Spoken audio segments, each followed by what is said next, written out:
आज मैं आपको एक ऐसी कहानी सुनाने वाला हूं जो सुनने में फेक लगती है, व्हाट्सएप फॉरवर्ड जैसी लगती है।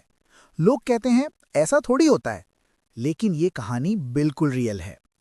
उत्तर प्रदेश के एक छोटे से गांव में 200 साल पुराना एक दुर्गा मंदिर था। छोटा सा मंदिर, मिट्टी की गलियां, खेतों से घिरा हुआ गांव, सब लोग एक दूसरे को जानते थे। उस मंदिर के पुजारी थे पंडित श्यामलाल।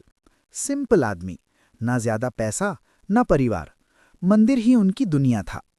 और हर सुबह एक आदमी उनसे मिलने आता था। नाम था अब्दुल रहमान। रहमान एक दर्जी था, अपनी छोटी सी दुकान चलाता था। रोज सुबह नमाज के बाद वो मंदिर के बाहर आता, पंडित जी के साथ बैठकर चाय पीता। लोगों को अजीब लगता था शुरू में, एक मुस्लिम आदमी रोज मंदिर जाता है। लेकिन धीरे धीरे सब नॉर्मल हो गया, क्योंकि वो इबादत करने नहीं जाता था, वो दोस्ती निभाने जाता था।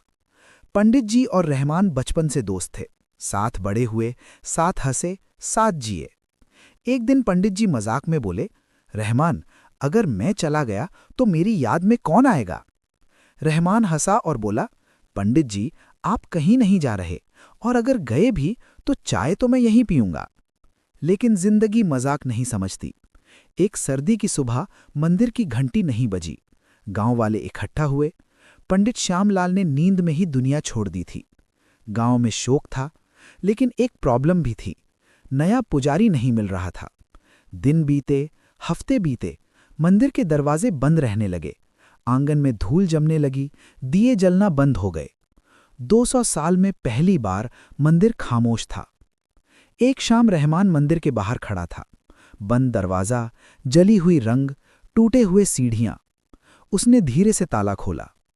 अगली सुबह गांव वालों ने देखा, मंदिर का दरवाजा खुला है। अंदर रहमान झाड़ू लगा रहा है।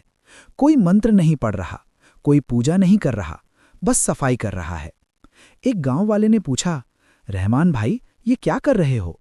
रहमान ने सीधा जवाब दिया, पंडित जी को सफाई पसंद थी, मंदिर को गंदा कैसे रहने दूं? शुरू में लोग कंफ्यूज थे, फिर कुछ लोगों ने शक करना शुरू किया। कहीं ये कुछ बदल ना दे, ये सही है क्या? लोग क्या कहेंगे? रहमान ने कभी मूर्ति को हाथ नहीं लगाया, कभी पूजा करने की कोशिश नहीं की। जब भी किसी त्योहार पे बाहर से पुजारी आता, रहमान साइड हो जाता। वो बस 3 काम करता था, मंदिर साफ रखता, शाम को दिया जलाता और रात को दरवाजा बंद करता। किसी ने पूछा, तुम ये सब क्यों कर रहे हो? रहमान ने कहा, ये मंदिर मेरे दोस्त की जिंदगी था, मैं उसकी याद को जिंदा रख रहा हूं। समय बीतता गया। 1990s का दौर आया। देश के कई हिस्सों में कम्युनल टेंशन्स बढ़ने लगे। न्यूज़ आने लगी दंगे फसाद की। एक रात अफवाह फैली कि पास के शहर से कुछ लोग रिलीजियस जगहों को नुकसान पहुंचा सकते हैं। गांव में डर था। उस रात ज्यादा लोग घरों में बंद थे, लेकिन रहमान मंदिर के बाहर बैठा था, एक छोटी सी लैंटर्न के साथ, अकेले। सुबह किसी ने पूछा, रहमान भाई, आप रात भर यहीं थे? उसने कहा, अगर मंदिर को कुछ हो जाता तो लगता पंडित जी को दोबारा खो दिया। उस रात कुछ नहीं हुआ, लेकिन गांव वालों के दिल में कुछ बदल गया। सालों तक रहमान ने ये रूटीन नहीं छोड़ा। बरसात में छत टपकती थी तो उसने पैसा देकर ठीक करवाया। दीवार टूट रही थी तो गांव वालों को जोड़कर रिपेयर करवाया। कभी किसी से पैसा नहीं मांगा अपने लिए, कभी क्रेडिट नहीं लिया। लगभग 30 साल बाद फाइनली एक नया पुजारी अपॉइंट हुआ। लोगों को लगा शायद अब रहमान को हटा दिया जाएगा, लेकिन नया पुजारी जब पहली बार मंदिर आया, उसने सबके सामने रहमान को प्रणाम किया और बोला, आपने इस मंदिर को बचाया है, मैं सिर्फ सेवा जारी रख रहा हूं। उस दिन गांव वालों ने छोटा सा सम्मान समारोह रखा।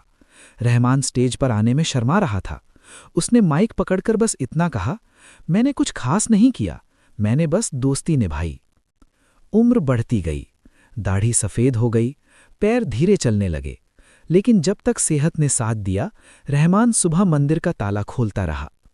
जब रहमान का देहांत हुआ तो मंदिर की घंटी उसके लिए बजी। हिंदू और मुस्लिम दोनों उसकी अंतिम यात्रा में शामिल हुए। नया पुजारी खुद उसके जनाजे के पीछे चला। एक गांव वाले ने कहा, उसने सबको दिखाया कि धर्म अलग हो सकता है, इंसानियत नहीं। आज भी लोग इस कहानी को सुनकर कहते हैं, ये फेक लगती है, लेकिन सच ये है, रहमान ने अपना धर्म नहीं बदला, उसने अपनी पहचान नहीं छोड़ी, उसने बस एक दोस्त की याद को धूल जमने नहीं दी। और कभी-कभी सबसे बड़ा काम यही होता है, इंसान रहना।